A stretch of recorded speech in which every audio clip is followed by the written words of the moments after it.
பெஞ்சல் புயலால் பாதிக்கப்பட்ட கடலூரில் 2000 ரூபாய் நிவாரணம் வழங்குவதற்காக டோக்கன் வழங்கும் பணி தொடங்கியுள்ளது.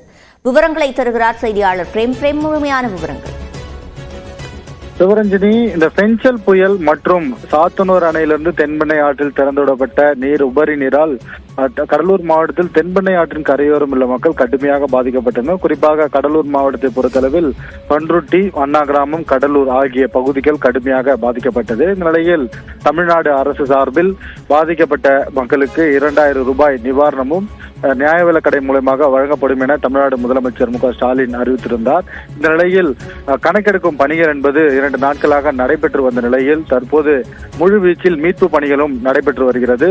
சிறப்பு அதிகாரி ககன்தீப் சிங் பேடியும் தற்போது கள ஆய்வு மேற்கொண்டு அனைத்து பகுதிகளிலும் இயல்பு நிலை தற்போது திரும்பும் நடவடிக்கையை தற்போது ஈடுபட்டு வருகிறார்கள். இந்த நிலையில் தமிழ்நாடு அரசு அறிவித்த அந்த 2000 ரூபாய் நிவாரணப் பொருட்களை வழங்குவதற்கான டோக்கன் விநியோகம் என்பது இன்று தற்போது துவங்கி இருக்கிறது. பன்ருட்டி, அண்ணா கிராமம், கடலூர் ஆகிய பகுதிகளில் மழை வெள்ளத்தால் பாதிக்கப்பட்ட மக்களுக்கு நியாய விலைக் கடை மூலம் 2000 ரூபாய் தொகை மற்றும் நியாய விலைக் கடை மூலம் நிவாரணப் பொருட்களை வழங்குவதற்கான டோக்கன் தற்போது துவங்கி இருக்கிறது. மாவட்ட ஆட்சியர் உத்தரவுப்படி நியாய விலைக் கடைகளில் இந்த டோக்கன் என்பது விநியோகம் செய்யப்படுகிறது.